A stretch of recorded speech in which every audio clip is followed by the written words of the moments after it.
The UFC just added a fight to Oklahoma City that most casual fans probably didn't even hear about. I'm Adonis Cologne with Candid Sports Media, and I'm here to tell you about the first fight of the night this weekend, and how it might be one of those matchups we look back on years from now and wonder why the UFC made these two fights so early. Ezra Elliott is 7-0 with 7 finishes. Damien Anderson is 5-0 with 5 finishes. That's a combined record of 12-0 with 12 finishes, and now both men are making their UFC debuts against each other on only a few days' notice.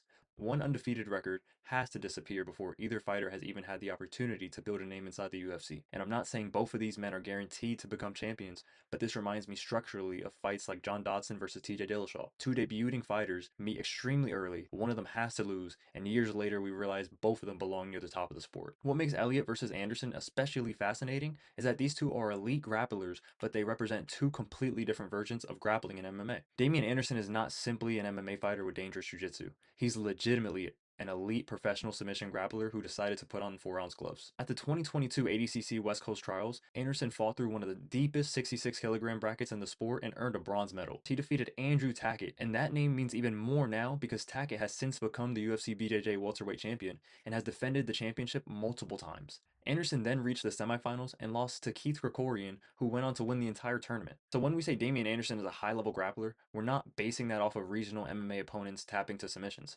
This is somebody who has medaled at ADCC Trials and has beaten one of the best active submission grapplers in the world. His training history might even be more impressive. Anderson came through the Danaher Death Squad environment before becoming a prominent member of B Team.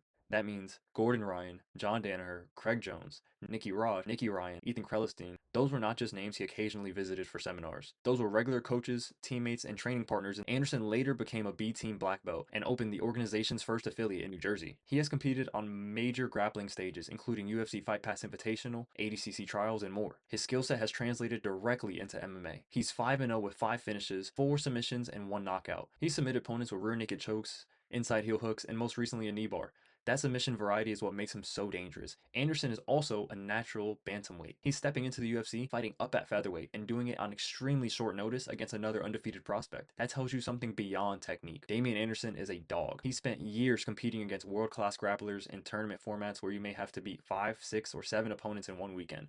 Now he's accepting a larger opponent with almost no preparation time because the opportunity to enter the UFC presented itself. But across from him is not simply a big wrestler who's going to shoot a double leg and hope he survives the submissions.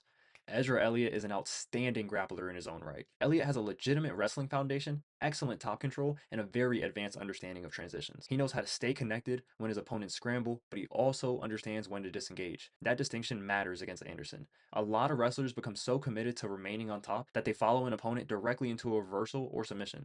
When a transition becomes unsafe, he can get off, reset, attack again instead of forcing himself to remain on top and accidentally becoming the bottom player. He's also tested himself in the ADCC environment. At the 2024 West Coast Trials, Elliott defeated a Vanguard BJJ brown belt, Josh Flores, showing that his grappling can function outside of MMA against experienced submission specialists. And there's one ironic connection between these two. During the ADCC 2024 Trials bracket, Elliott and Anderson were positioned to meet in the quarterfinals if they had just won their preceding matchup. They nearly encountered each other under ADCC rules 2 years ago. Instead, their first meeting will happen with strikes allowed inside the UFC with both undefeated records at stake. Elliott's professional MMA resume is ridiculous. 7 fights, 7 finishes, and every single victory has come in the first round. He has 5 submissions and 2 knockouts. He's only spent a little more than 12 minutes in the cage as a professional. But calling him a submission fighter would undersell what makes him exciting. Elliott is extremely well rounded.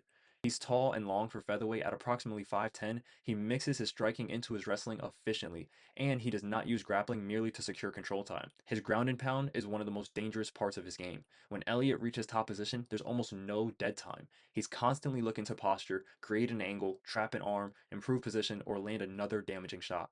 He does not hold an opponent down for 30 seconds while waiting for the referee to tell him to work. Every position is being used to create the next piece of offense. If the submission appears, Elliott takes it. 3 of his professional submissions have come by reverse stars choke, rear naked choke, or face crank. That tells you how dangerous he is when his opponent turns towards their knees to expose their head and arm while trying to stand. He's not simply taking people down. His wrestling, ground and pound, and submission game are all connected into one continuous sequence. Elliott has developed around elite mixed martial artist. He trains at Red Hawk Academy, and the MMA lab, and has worked alongside Sean O'Malley, Mario Bautista, and Tommy McMillan. He was one of Mario Bautista's main training partners for his win over Patchy Mix. That is the environment that Elliott comes from.